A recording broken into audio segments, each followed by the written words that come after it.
Michael Kelly. Good afternoon. I'm Magistrate Garwood. I'm going to be handling your case today. You are here today on case AAPD 23-10375.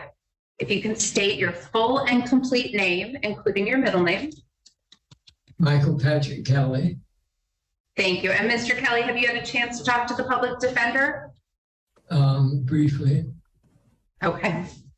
Then we will proceed. I want to let you know that the complaint I'm proceeding on today, it goes back to March 9th.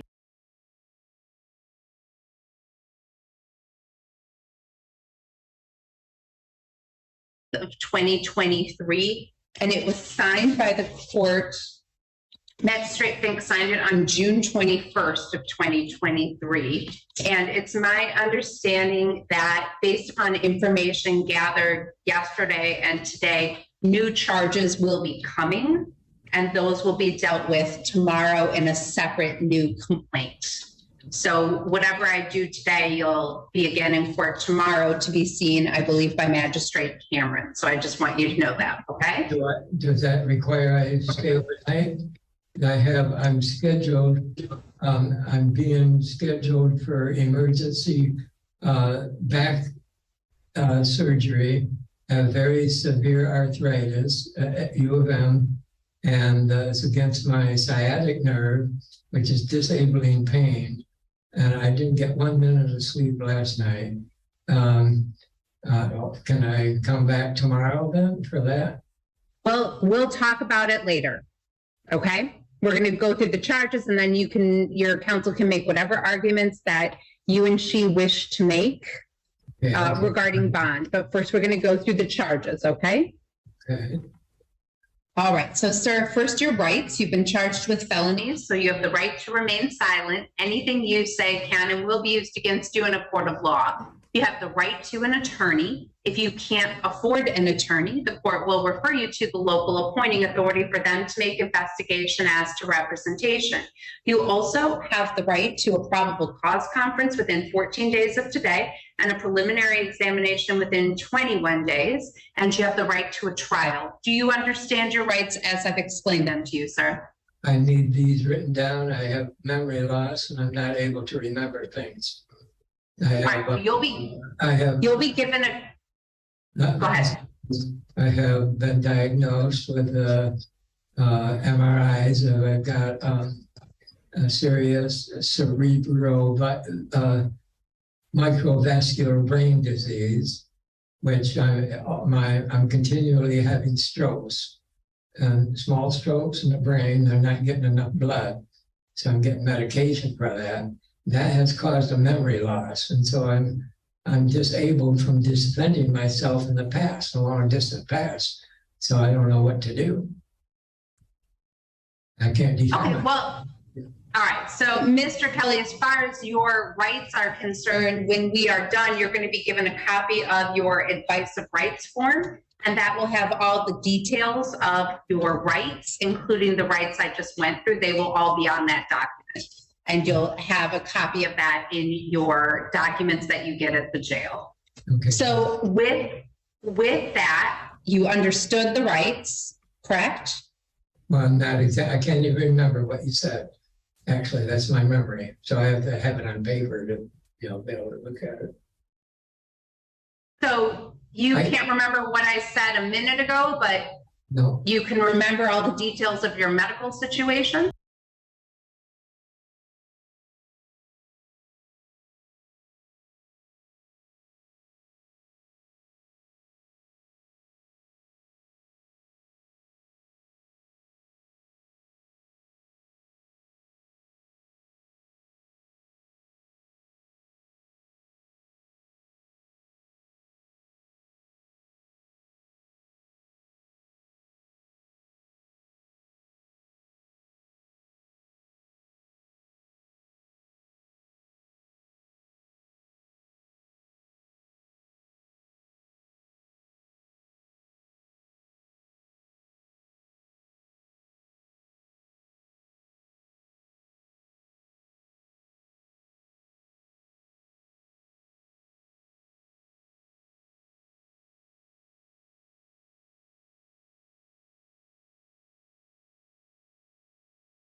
Well, because I've been living with it for more than a year, so I've got that knowledge.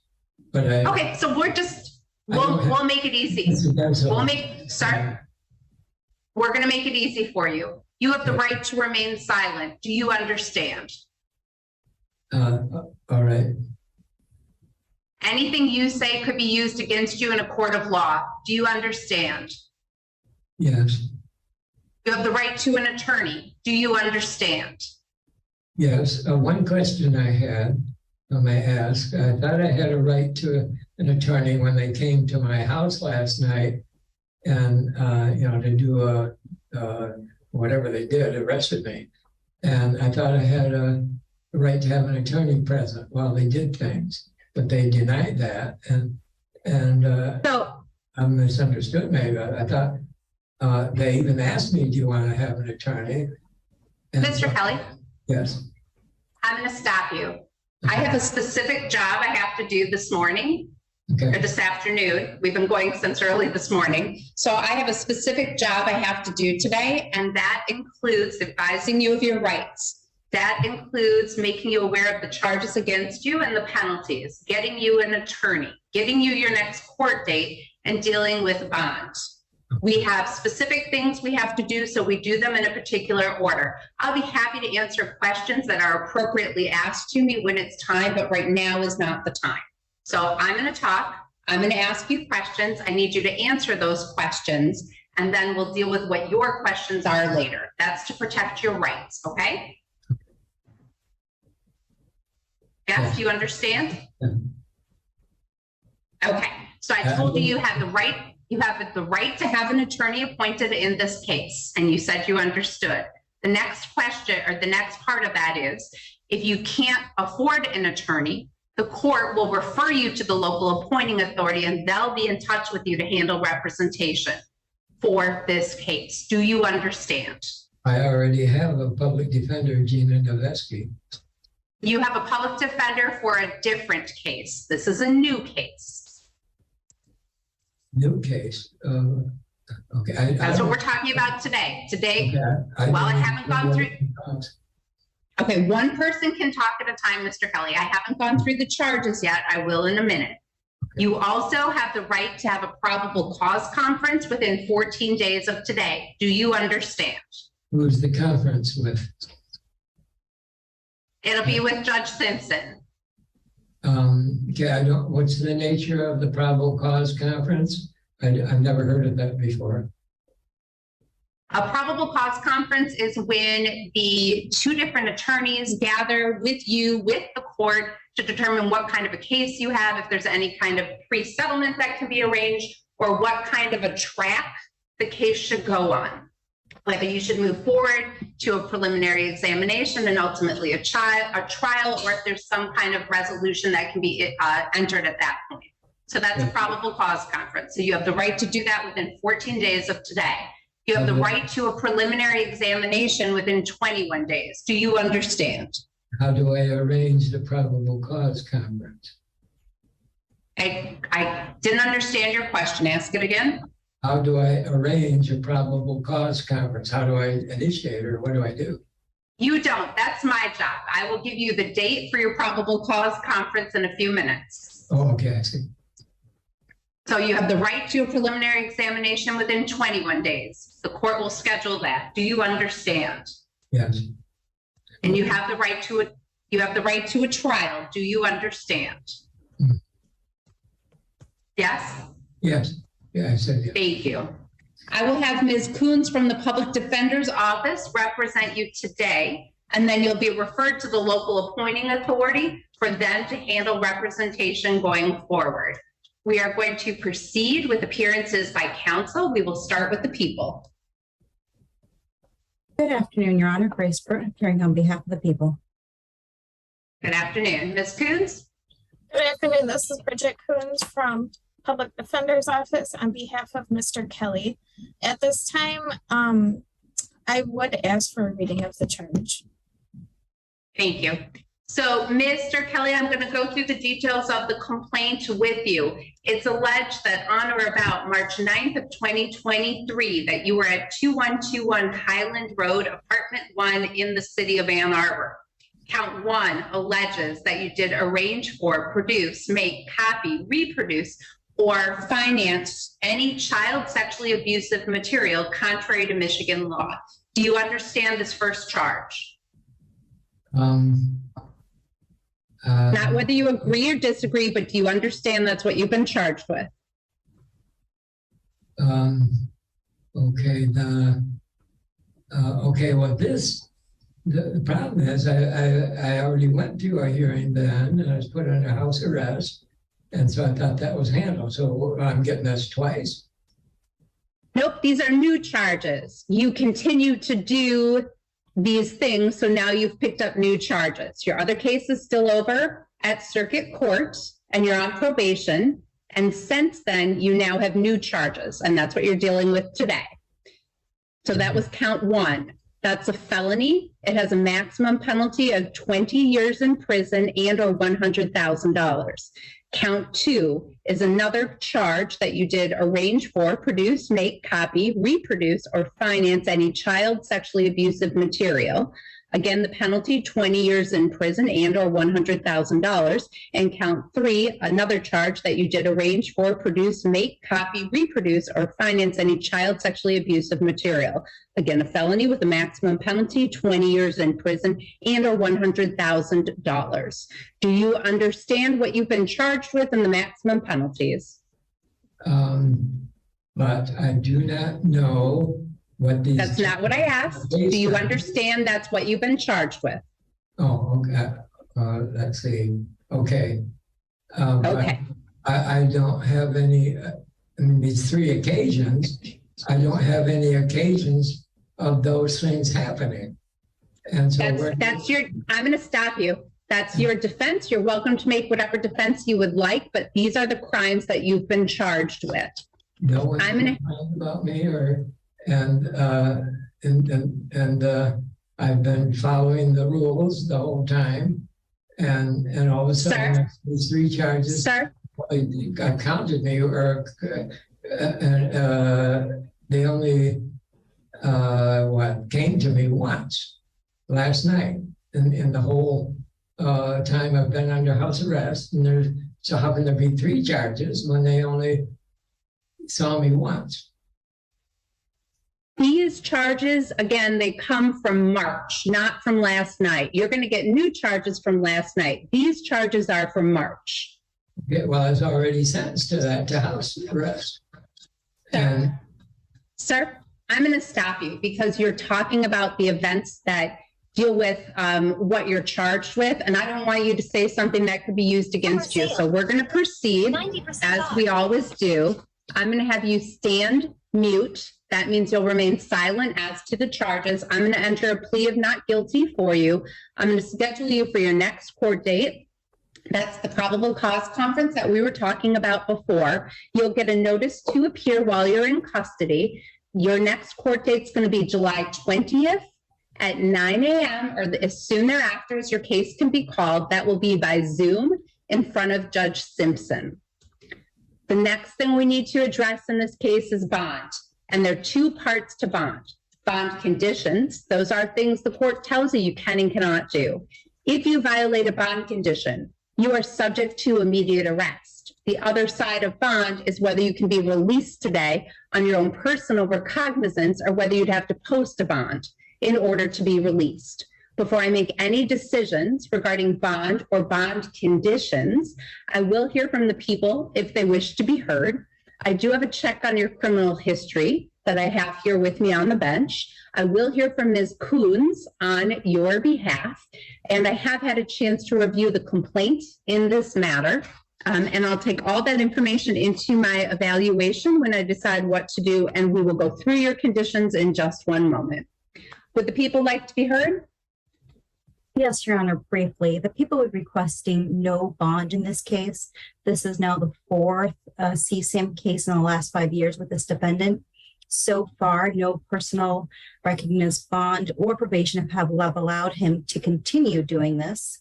He has multiple reports matching his description, being called out as somebody whose behavior needs to be curtailed, and he is a danger to the children of this community. For all those reasons, Your Honor, we would be requesting remand, no bond. Counsel, if I may. So the court rule provides very specifically when I can deny pretrial release. And certainly this is not murder or treason.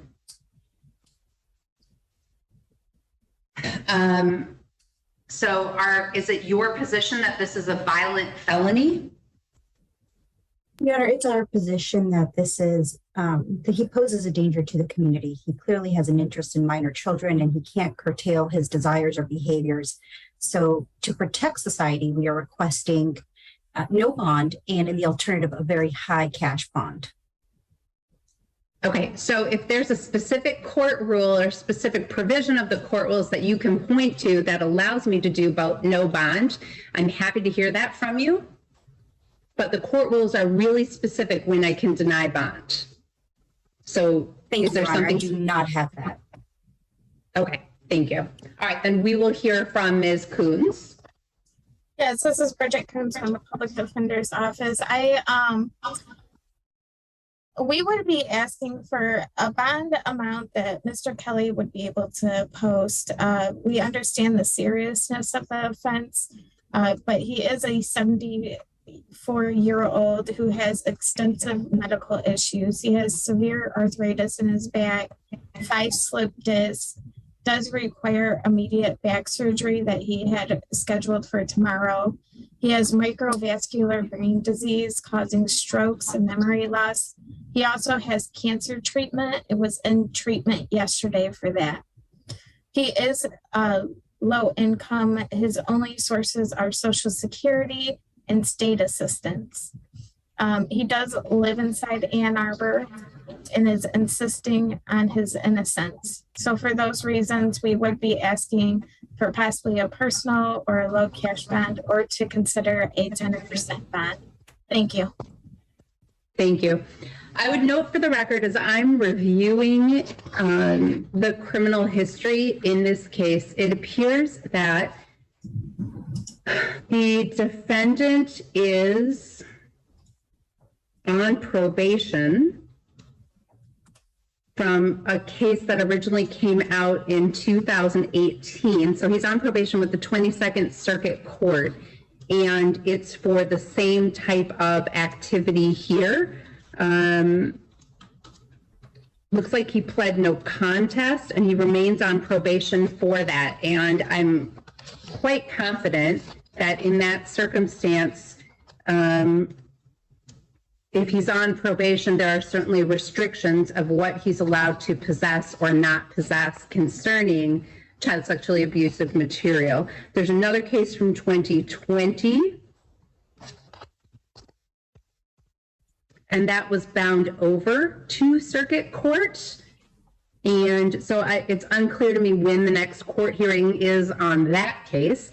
But on that case, I'm sure if he's out on bond, he would have similar conditions, providing that he cannot have access to child sexually abusive material. From the bond form, it appears when the police arrested him yesterday, there were additional child sexually abusive materials that were found, and he's on house arrest right now. So if the activities that he's prohibited from doing continue while he's on house arrest, that's not a successful probation term. Something else has to be done to ensure that he's not doing what he's supposed to do. I would also note from the bond form and from the testimony we heard from the Ann Arbor Police Department, or the information from the Ann Arbor Police Department, it's alleged that Mr. Kelly continues to go places where there are minor children. He doesn't have any minor children at this point. It's been alleged that he's been around. various schools and other locations. Not anymore, since it was forbidden. I cooperate with that very strictly. And I've had no contact with children. I don't seek children. I'm not interested in contact. I've never had any sexual experience with any child in my life. I didn't say that you have had any sexual experience. Well, I'm no danger to The children. child. And I'm gonna, I don't seek children. They're not. I live beside the university. There's not even children around, and so I don't seek them. I don't seek contact with them. Have no desire to. So it's a false accusation that I'm a danger to children.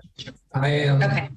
I am providing for children. I have adopted 33 families of single raped mothers and single orphan mothers in South India that I'm raising permanently and providing education, housing, love, and Social Security and all their life needs. And now they are thriving and blossoming, getting degrees. And so I spend my whole life sacrificing my life and all my assets to raise these poor village girls and boys into happy lives. And I've given, I've provided more than around 50 all expense paid degrees with only have Social Security and food and SNAP card, depending on miracles for it. So I absolutely, my life work contradicts any danger to children or anything. I give children happier lives by giving them, life support and education and get them going. 7 nurses, 2 lab technician paramedicals. One's got a master's in industrial biotechnology. I formed an orphanage in the poorest village in South India, and I raised a couple hundred, giving them happy lives and getting them off married or degrees or getting them off into life. I'm still providing for several orphan mothers who were original. Mr. Kelly, I don't want. What I'm saying is I'm speaking my right to defend myself. I am no danger, God knows, to children. He does miracles to pay for these tuitions. Even one daughter of the original orphan who escaped her family drinking poison because they were starving to death. I raised her and got her a house. She could only go 9th grade. And my coworker told me her daughter just last year, August or September, graduated from 12th grade and yesterday decided to be a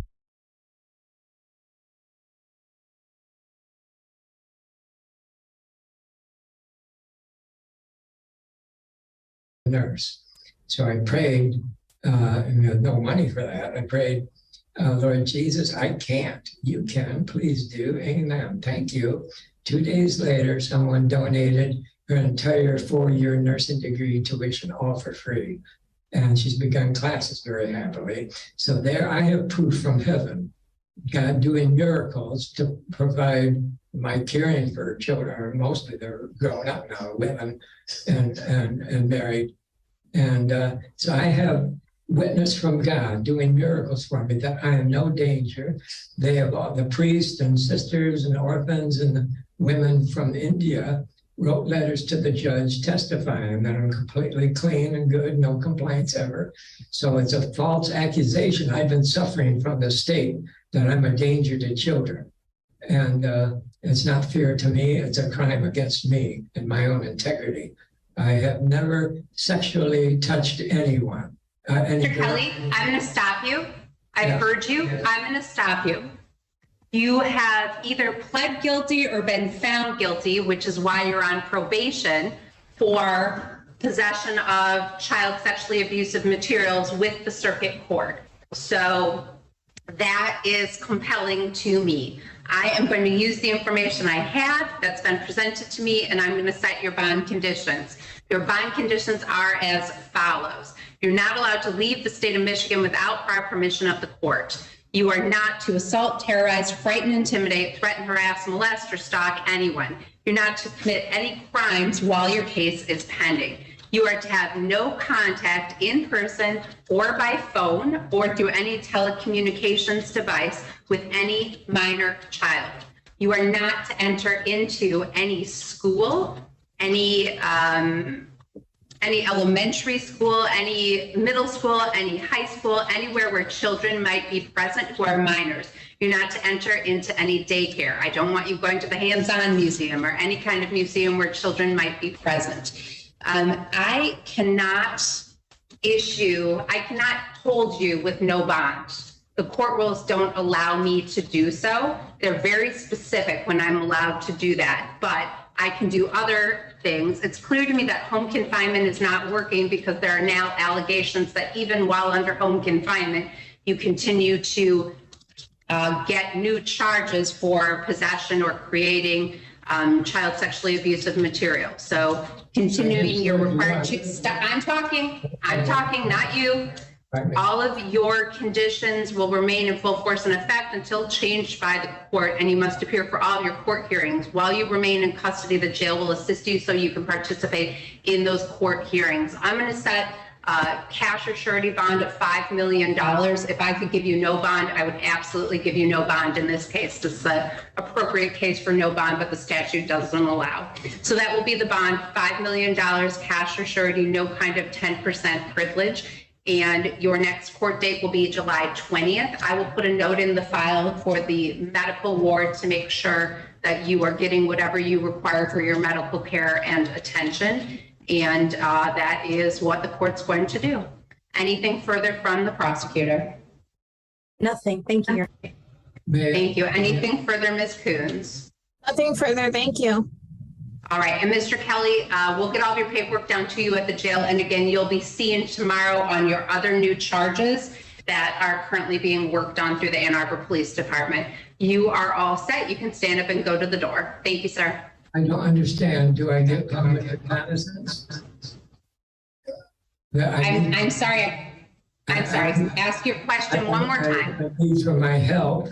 I'm arranging, I have to be home because I'm getting an emergency back surgery and U of M, and I need to be there for the doctor to give me the appointment time. I'm having, I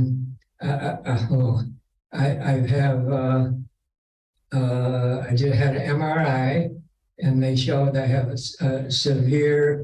very severe arthritis, two vertebrae.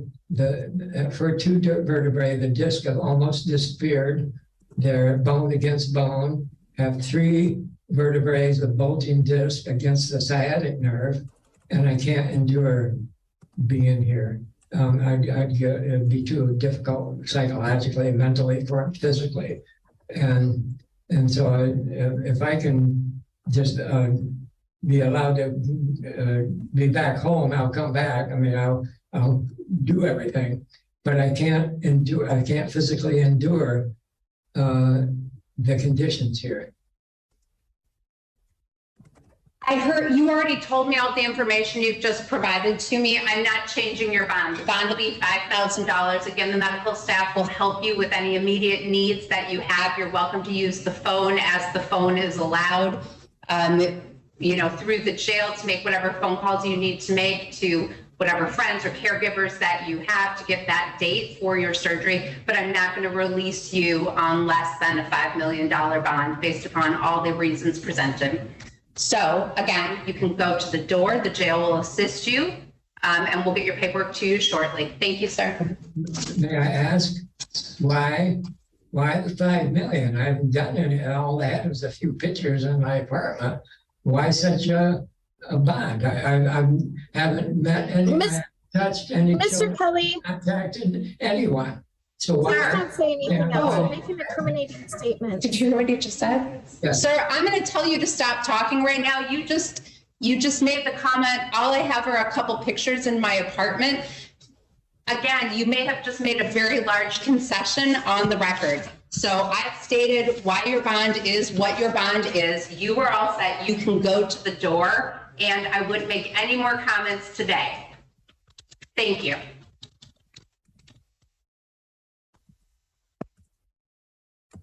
to have to get up and go to the door because you're done.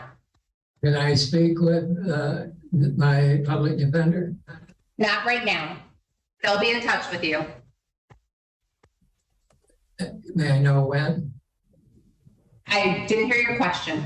May I know when she can contact? I need to talk about what's happening. I don't understand any of this. They'll be in touch with you prior to your next court date. So what, do I stay here then? Till then, or I don't understand what's happening? Unless you post a $5 million bond, yes, you're staying in jail. Okay, now one thing too, may I have a Fourth Amendment right, I think, against unusual cruel punishment? Okay, last time I was in jail, I had to go to the, listen please, this is important for my life. I had to. This is not something, sir, this is not something I'm going to hear today. If you want to have the public defender file some kind of motion that there's some kind of violation of your rights, then you can call their office and ask them to do that. But I'm not going to address something that happened the last time you were in custody. Yeah. That's not appropriate. I still have other people to see today. So you are done for today. Their phone number will be on all of the paperwork that you have. You are welcome to call them to have whatever discussions you wish to have. One of them will, if you don't call them, one of them will be in touch with you prior to your next court date. So now you're going to need to stand up and go to the door so we can proceed. Okay, but last time I had to go to the hospital emergency as soon as I got out with interior bleeding because I can't digest the food. So my health is in danger, and my back, my surgery, everything's in danger because of this. So I need this. There's a medical staff, and the medical staff will assist you if you have any medical issues. If you have a dietary issue, you can make the medical staff aware of that, and they will follow whatever dietary issues you have within reason. You're all set. You can stand up and go to the door. If I have to ask you to stand up again, I'm going to have to get staff to come in and move you. Thank you. Pardon me. Thank you for that, I guess. So now, what is my next contact? Yeah, I'm coming. Next court date is July 20th at 9 a.m. Okay, so I'll get your paperwork for you. do I contact her or she contact? We'll be in contact with you, Mr. Kelly.